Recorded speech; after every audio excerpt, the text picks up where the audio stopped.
Olá, pessoal! Eu tô gravando esse vídeo sob encomenda. Na verdade, de novo, o tema é relacionamentos. Esse vídeo, na verdade, está sendo pedido por algumas pessoas já faz algum tempo, e por mais que eu já tenha abordado a questão do vídeo que eu vou gravar agora para vocês, em outros vídeos eu nunca falei especificamente sobre esse assunto, então é uma oportunidade para a gente refletir um pouquinho mais sobre isso. Na verdade, algumas pessoas já me escreveram falando sobre esse tema da traição e pedindo dicas. Não sei se existem dicas práticas de como lidar com esse assunto, mas assim, como superar, né, uma traição? Como ir adiante num relacionamento no qual você foi traído, ou então você já terminou esse relacionamento, mas você não consegue esquecer, na verdade, essa questão da traição.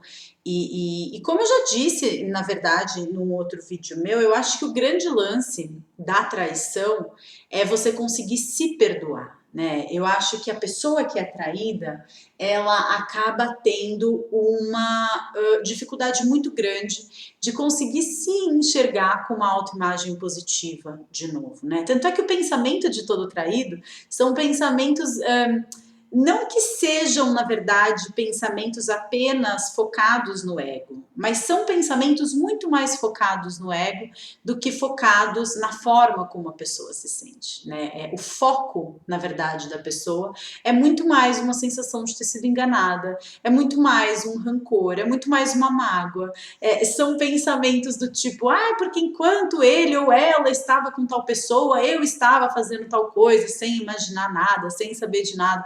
Então, na verdade, eu acho que existe aí uma grande dificuldade egóica de lidar com a traição. Porque, na verdade, a traição, ela se remete a um terceiro, né, que foi excluído. A relação de um casal é uma relação de dois. A partir do momento que entra uma terceira pessoa, forma-se um triângulo. E a partir do momento em que se forma um triângulo, um dos vértices do triângulo acaba sendo automaticamente excluído. Se a gente for pegar pelo lado da psicanálise, se a gente for se apoiar aí no que titio Freud falaria sobre o assunto, a gente chega aí no famoso complexo de Édipo, né? Que é quando existe uma duplinha da qual nós somos excluídos. Então, na verdade, toda relação triangular acaba nos remetendo à forma como nós vivemos o nosso próprio complexo de Édipo. Então, lá atrás, quando a gente era pequenininho, como foi que a gente lidou com a situação na qual a nossa mamãezinha querida deixou de ser apenas nossa e voltou para o seu trabalho ou voltou a ter uma vida mais íntima, uma vida mais privada com o nosso pai ou com o parceiro dessa mãe. Então é muito interessante porque quando a gente começa a mergulhar um pouco mais fundo nessa questão da traição, as pessoas com uma dificuldade de aceitar essa traição, uma dificuldade de, na verdade, não é aceitar, porque realmente eu não sei se é aceitável ser traído, né? É uma dor muito grande, mas eu acho que as pessoas com uma dificuldade maior de superar essa traição são pessoas que, quando você começa a investigar um pouco mais a fundo essa pessoa, as vivências dessa pessoa, você chega em uma triangularização edípica muito complicada. Então, eu acho que é interessante a pessoa que foi traída e que está tendo uma dificuldade de transcender, na verdade, essa situação, tentar dimensionar um pouco, olhar para o próprio passado, buscar em outras situações nas quais tenha se apresentado uma relação triangular, e as relações triangulares elas se apresentam o tempo todo, através dos irmãos, através dos amigos, porque sempre é difícil lidar com relações triangulares, e quando envolve principalmente um relacionamento afetivo, a coisa fica ainda mais difícil, porque o relacionamento afetivo envolve outras energias, né? Então, saindo um pouco aí da psicologia mais clássica para entrar aí no terreno da energia, da bioenergia, da transpessoalidade, eu acho que na verdade o que acontece é que existem muitas energias misturadas, né? Então, a pessoa que ela foi traída, quando a gente tem uma relação sexual com alguém, existe uma troca de energia muito grande. E na hora em que existe um terceiro envolvido nessa questão, essa troca ela fica congestionada, ela fica contaminada, digamos, com a energia de uma outra pessoa. E quando você fica sabendo que existe a energia dessa outra pessoa, realmente se torna muito difícil de abstrair disso, de se livrar, na verdade, dessa carga energética. Mas aí eu volto para um ponto que eu já falei no último vídeo de relacionamento que eu fiz, que é a questão assim, eu acho que o problema da pessoa que foi traída se perdoar pela traição, é porque eu acho que a pessoa, gente, sinceramente falando, claro que eu acho que assim, não é querer generalizar, claro que existem exceções, mas eu dificilmente fico sabendo de uma história, e são muitas as pessoas que me escrevem e que me contam histórias desse tipo, eu dificilmente fico sabendo de uma história de uma pessoa que foi traída quando estava num relacionamento bom, num relacionamento vivenciado de uma forma plena, num relacionamento em que ela estava inteira, num relacionamento em que ela encontrava espaço para se desenvolver plenamente, né? Geralmente as histórias de traição envolvem relacionamentos infelizes, envolvem pessoas que estavam sistematicamente abrindo mão de si mesmas em função do parceiro, em função da manutenção do relacionamento. Então, a grande mágoa, na verdade, das traídas e dos traídos é porque eles sempre dizem: ah, mas eu fiz isso, aquilo outro pelo meu parceiro e olha só o que eu recebo de volta. Ou então, eu fui deixando de sair com os meus amigos, eu fui deixando de fazer as minhas coisas e olha só o que a pessoa me deu. Então, assim, é como se a pessoa tivesse sistematicamente se traindo, né? E essa traição do parceiro, na verdade, fosse uma situação que remetesse a esta primeira traição, né? Que trouxesse à tona, na verdade, esta realidade, de que a pessoa que foi traída, ela, na verdade, se traiu muito antes. Porque ela estava num relacionamento no qual ela não estava satisfeita, no qual ela sentia que talvez ela estivesse dando mais do que ela estava recebendo, e aí, na hora do vamos ver, o que ela recebe em troca é a traição. Então, isso realmente dói muito, mas dói muito mais por uma questão de ego do que por uma questão de sentimento. Porque, sinceramente falando, eu não conheço muitos casos de pessoas que foram traídas estando em relacionamentos nos quais elas se considerassem felizes, nas quais ela avaliasse que o parceiro estava feliz. Então eu acho que esse é um ponto importante. E aí, se a gente for parar para pensar nisso, né, eu acho que grande parte dos relacionamentos eles acabam se mantendo por motivos outros que não a felicidade do casal, né? E aí a gente tem um campo super vasto para discutir. Ontem eu estava conversando com um rapaz que curtiu a minha página no Facebook e a gente de vez em quando troca ideias